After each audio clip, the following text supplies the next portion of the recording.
Hello, Ram Ram सभी भाई बहन बेटा बेटी का मेरे चैनल में स्वागत है तहे दिल से। आज है एकादशी। एकादशी मैया की जय हो। एकादशी माता रमा एकादशी की जय हो। अब कर लेते हैं लेके राम का नाम। अब शुरू करते हैं अपना काम। पहले करते हैं पूजा और उसके बाद करते हैं आगे का काम। सभी भाई बहन बहुत बहुत खुश रहें। और भारत में तो कल थी एकादशी, आज इधर अमेरिका में आज है। तो जैसा जैसा होता है वैसे चलते रहते हैं। और अब करते हैं अपनी पूजा। भगवान जी को तिलक करते हैं, क्योंकि पूजा सुबह सुबह कर लो तो अच्छा रहता है सारा दिन। चाहे 5 मिनट की करो, कोई बात नहीं। भगवान को याद किया करें। सभी करते हैं, मैं अपने लिए नहीं बोलूँगी। सभी भाई बहन बहुत अच्छे से पूजा करते। जय गणेश जय गणेश जय गणेश देवा। माता जाकी पार्वती पिता महादेवा। एक दंड एवं 4 भुजाधारी। मस्तक पे तिलक सोई मूसे की सवारी। जय गणेश जय गणेश देवा। आमदान को आँख दे, कौड़ियों को काया। बांझन को पुत्र दे, निर्धन को माया।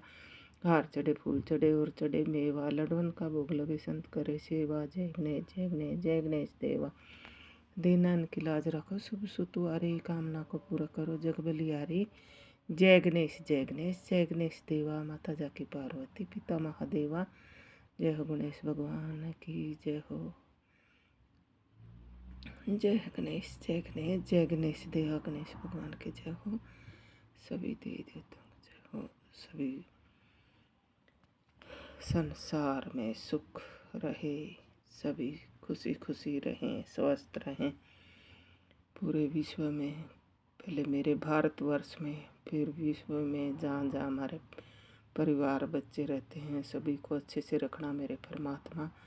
सभी के घरों में उजाला रखना, सुख शांति रखना। सभी को दिवाली की बहुत बहुत शुभकामनाएं। सभी भाई बहन को छोटी सी पूजा होती है, कुछ गलती सलती हो तो माफ़ करना। जय हो गणेश महाराज की जय। अब होगी अपनी पूजा। पूजा के बाद में अब अगला काम शुरू करेंगे।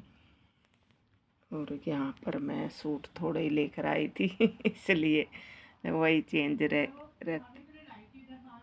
5-6 दिन के बाद रहते हैं, तो कम लेके आई थी। 2 हैं ब्लैक कलर के।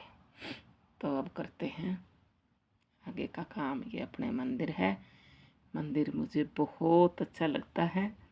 छोटा सा मंदिर है। मंदिर यहाँ भी हैं लेकिन नहीं जा पाते, कभी कभार ही जाना होता है भाई, महीने 20 दिन में। और आज एकादशी है तो केले का साकार लिया जाता है रमा एकादशी में। अब आगे मैं नीचे अब करूँगी मैं कथा। और सभी भाई बहन को बहुत बहुत शुभ फल मिले एकादशी माता का। सभी के घरों में विष्णु भगवान की कार्तिक का महीना है। विष्णु भगवान सभी की मनोकामना पूर्ण करें।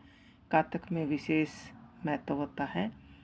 एकादशी में बहुत फलदायक होती है।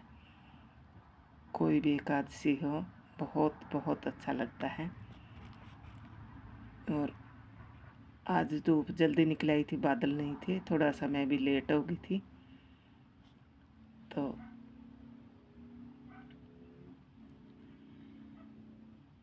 रमा एकादशी व्रत कथा। युधिष्ठिर ने कहा, हे केशव, अब आप कार्तिक मास के कृष्ण पक्ष की एकादशी की कथा को सुनाइए। श्री कृष्ण जी बोले, हे राजन, कार्तिक मास के कृष्ण पक्ष की एकादशी को रमा कहते हैं। इसके व्रत करने से समस्त पाप नष्ट हो जाते हैं। इसकी कथा मैं कहता हूँ, सो आप ध्यान देकर सुनो। तो अभी सुनते हैं अपनी कथा। प्राचीन समय की बात है कि एक राजा मुकंद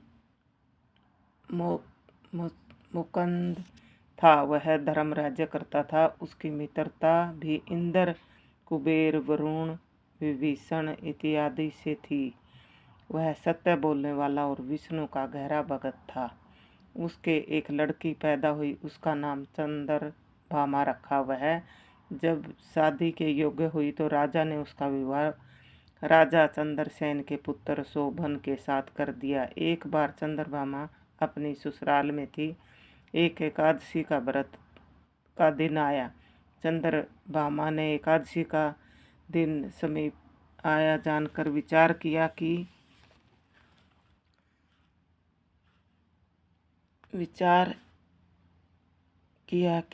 एकादशी का व्रत आया तो उस एकादशी का समीप आया तो उसने विचार किया कि मेरा पति अत्यंत दुर्बल है, इसलिए वह एकादशी का व्रत न कर सकेगा।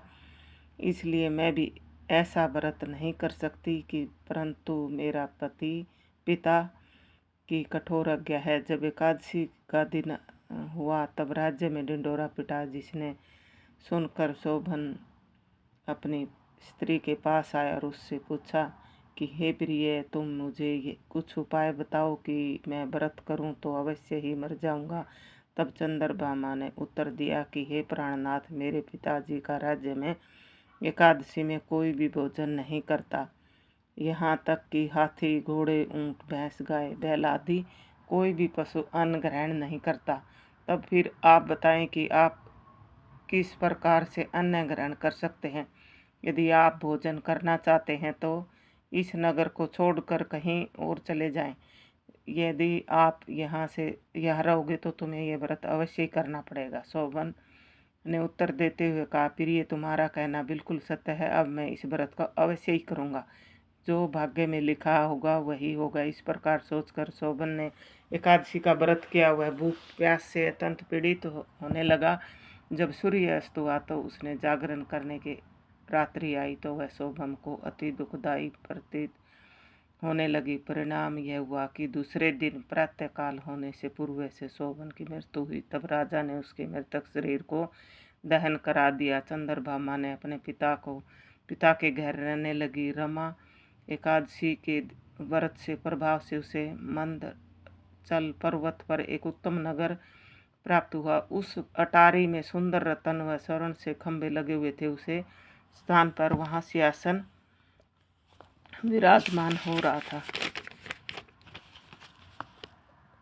सम्मुख अप्सराएं नृत्य कर रही थी। तब अनेक गवदन गान कर रहे थे। शोभन उस समय दूसरे इंद्र के समान शोभा दे रखा था। एक समय शर्मा नाम का ब्राह्मण मुकंचन नगर का रहने वाला तीर्थ यात्रा को गया और घूमता फिरता उस स्थान पर आया। सोम शर्मा ने शोभन का राजा का जमाई जानकर पहचान लिया और वह उसके निकट गया। सोम शर्मा ब्राह्मण को आया देखकर राजा सोमन अपने सिंहासन से उठकर खड़ा हुआ और ब्राह्मण को सत्कार से अपने पास में बिठाया। अपने सुसर तथा पत्नी चंद्रभामा को कुशलता के समाचार पूछने लगा। सोम शर्मा ब्राह्मण के कहा, हे राजन, हमारे राजा और आपकी पत्नी चंद्रभामा दोनों कुशल हैं। अब आप मुझको अपना समाचार सुनाओ, क्योंकि मुझे यह देखकर बड़ा आश्चर्य हो रहा कि विचित्र सुंदर नगर मैंने पहले कभी नहीं सुना है। आपको इस प्रकार से मिला। शोभन ने कहा, हे सोम शर्मा, यह सब रमा एकादशी के व्रत का प्रभाव है। इसी के कारण यह सब कुछ वैभव मुझे प्राप्त हुआ है। सब अद्भुत है। सोम शर्मा ने पूछा, हे महाराज, यह सब अद्भुत कैसे हुआ और ध्रुव कैसे होगा? इस बात को कहा और श्रद्धा और रमा व्रत को किया, उससे प्रभाव से वह प्राप्त हुआ, इसलिए इसे अद्भुत मानता हूँ। यदि तुम वातार चंद्रभामा कहोगे तो वह ध्रुव बना देगी। सोम शर्मा के मुकुंद में आकर सब वृत्तांत चंद्रभामा को सुनाया। वह सब यह सुनकर राजपुत्री चंद्रभामा के कहा और ब्राह्मण की आंखों को देखकर सत्य सुना रहे हैं, ऐसा कोई संपन्न देखा। सोम शर्मा ने समझाते हुए कहा कि राज्य कन्या और उसके कुछ सब अपनी आंखों को देखा, इतने में किंचित मात्र भी कुछ झूठ नहीं है। ऐसा दीपेंद्र, मुझे नगर में शीघ्र ही ले चलिए, यह देखना चाहती हूँ। एकादशी के प्रभाव से उस नगर में ध्रुव बना लूँगी। तब सोम शर्मा चंद्रभामा के साथ कई धर्मराज ने यह एकादशी का महत्व कहा। मनुष्य इस रमा एकादशी के व्रत को धारण करते हैं, आदि संशद पाप नष्ट हो जाते हैं। इस दिन केले का सागार होता है। जय एकादशी, जय एकादशी। जय हो तुलसा माता की, जय तुलसा माता की, हे एकादशी माता की जय हो, जय हो, जय तुलसा माता की। कथा थोड़ी सी लंबी थी आज तो वीडियो बड़ी होगी। तो जय हो तुलसा माता की, जय हो, जय तुलसा मैया की, जय तुलसा माता। सभी को सुख शांति रखना। जय हो तुलसा माता की। अब सूर्य नारायण भगवान को जल दे देते हैं। सूर्य नारायण भगवान की जय हो, सूर्य देवता की। अब अपना सूर्य नारायण भगवान को सुबह रोज जल देते हैं, क्योंकि वैसे ही रोज़ देना चाहिए। और कार्तिक के महीने में तो सभी देवी देवताओं का, क्योंकि अपने थोड़ा बहुत टाइम निकालना पड़ता है अपनी पूजा के लिए, बाकी तो काम चलते रहते हैं। विष्णु भगवान की कृपा से सभी को आशीर्वाद मिले, सब अपने घरों में खुश रहें। जय सूर्य देवता, जय सूर्य नारायण भगवान की जय हो।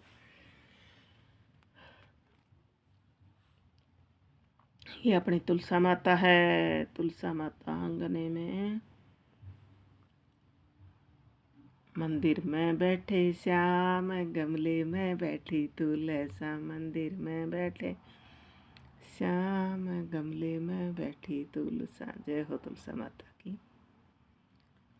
अब मैं आ गई हूँ किचन में राम राम सभी को, मेरा यूट्यूब फैमिली, मेरा परिवार, सभी से राम राम। सुबह सुबह कर लेते हैं यही काम अपना। आज बनाएंगे पालक पनीर। ये पालक थी, ये पहले धो करके और इसमें रख ली थी डब्बे में, और ये आती इसी डब्बे में है पालक। बहुत साफ़ सुथरी पालक आती है, कुछ भी नहीं, कोई पत्ता गला कुछ नहीं आता, ऐसे साफ़ सुथरी पालक। आज बनाएंगे बच्चों के लिए पालक और पनीर, क्योंकि आज एकादशी है तो चावल नहीं खाएंगे, तो इसलिए पालक पनीर बनेगा आज अपना। और आज बनाएंगे रोटी, क्योंकि कभी कभी चावल बना लेते हैं, चावल भी अच्छे लगते हैं, कभी कभी रोटी अच्छी लगती है। तो पालक के साथ तो बहुत अच्छी लगेंगी रोटी। प्लेन रोटी बनाएंगे। ये देखो कितनी सुंदर पालक है ना, यही दिखाना चाहती थी मैं आपको कि बहुत सुंदर पालक मिलती है। अब इसको रखेंगे कढ़ाई में, और थोड़ा सा पानी मैंने पहले डाल दिया था इसमें पालक में। और अब हम इसको पालक को डालकर, काटने की ज़रूरत नहीं पड़ती इसको ना, मिक्सी में पीस जाती है अच्छे से। और पकेगी अभी ना थोड़ी सी देर, बस 5-7 मिनट। पानी गर्म था तो पालक को डाल करके और ढक दूँगी, और जो थोड़ा इसमें पानी बचेगा उसमें आटा गूँध लेंगे। और अगर अपने पालक पनीर में ज़रूरत पड़ी तो उसमें पालक वाला पानी ही डालेंगे। और आटा भी इसी से गूँधते हैं ताकि हमारा आटा वेस्ट ना हो। तो आज का रूटीन ये है अपना। अब बनाएंगे पालक और पनीर। बच्चे खुश होके खाते हैं, क्योंकि इसमें लगता है टाइम, और फिर इनके पास टाइम नहीं होता भाई, बेचारे बहुत ऑफिस के काम में बिजी रहते हैं, अपनी अपनी ड्यूटी करते हैं। तो बच्चों को पालक पनीर, मैं बोली जो आपको ऐसे लगता है ना, सैटरडे संडे टाइम मिल जाता है, सैटरडे संडे फुल टाइम मिल जाता है बच्चों को, 5 दिन टाइम नहीं मिलता। तो जब तक हैं तो गर्म खाना खिला देते हैं प्यारे प्यारे बच्चों को, बाकी तो बेचारे बना लेते हैं अपना, आदत हो जाती है ना, तो कर लेते हैं काम, दोनों मिल के कर लेते हैं। सब बच्चे इधर ऐसे ही करते हैं, मिल करके करते हैं काम। बाकी इधर झाड़ू पोछा करना नहीं, बर्तन नहीं धोने, डस्टिंग नहीं करनी, तो आधे काम तो इनके वैसे हो जाते हैं। बर्तन इकट्ठे किए और डिश वॉशर में डाल दिए और धुल गए, फिर फटाफट लगा देते हैं। क्रॉकरी के होती है, इधर हैवी हैवी क्रॉकरी है। तो ये है अपना पनीर। पनीर को हम, और 2 लिए थे मैंने टमाटर, थोड़ा सा 1 पिंच लिया था अदरक, और ये प्याज देखो कितने बड़े बड़े प्याज हैं। प्याज इधर के इतने बड़े प्याज हैं, एक भी प्याज का छिलका खराब नहीं निकलता इधर ना। बहुत ही अच्छा लगता है मुझे प्याज इधर के, और अच्छे प्याज होते हैं, टेस्टी भी अलग होता है इनका। ये देखो 2 टमाटर, ये ले लिया मैंने पनीर, और थोड़ा सा अदरक का टुकड़ा, क्योंकि इसको छील लूँगी ना, और फिर कद्दूकस करूँगी। लहसुन नहीं डालूँगी आज एकादशी है तो मन नहीं कर रहा था। ये देखो ये पालक उबल गया अपना बहुत अच्छे से। ये देखो सही पक गया, पानी अपना काम आ जाएगा।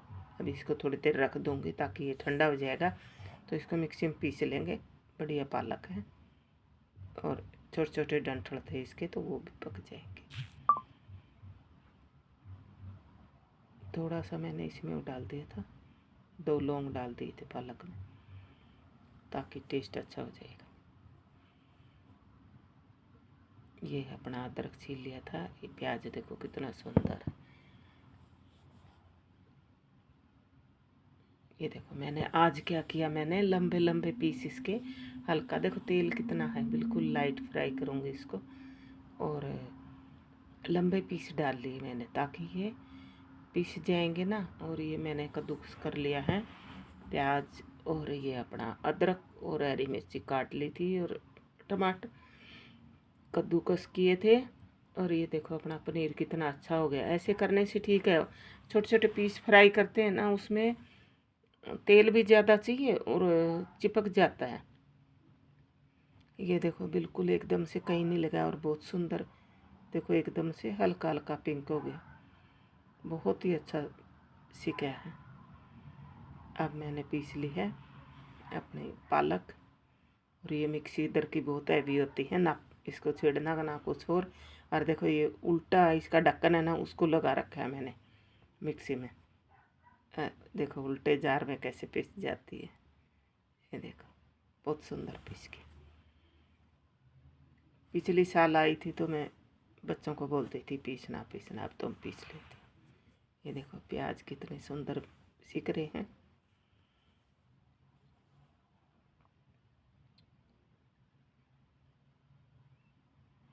हल्का हल्का लाइट, सॉरी गैस कम करके फिर सेकूँगा। अब प्याज अपने हो गए सही एकदम पिंक पिंक हो गए, और अब ये डालेंगे टमाटर की प्योरी डाल दी है इसमें अच्छी सी। और ये पनीर के देखो ऐसे पीसेज कर लिए मैंने, टुकड़े टुकड़े छोटे टुकड़े काट लिए, छोटे छोटे पीस बर्फी टाइप से।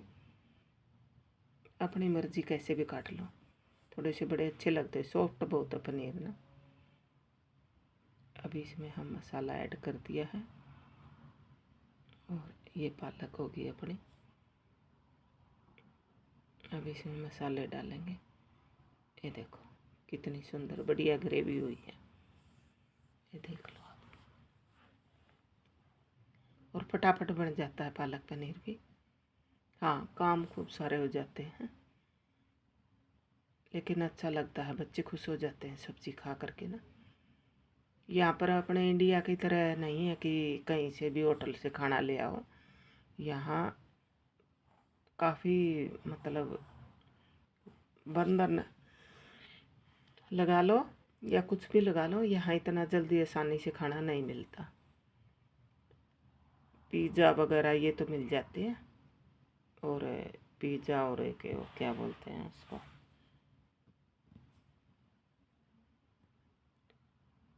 बिरयानी बिरयानी वो मिल जाती है। ये बन गया अपना पालक पनीर, और रोटी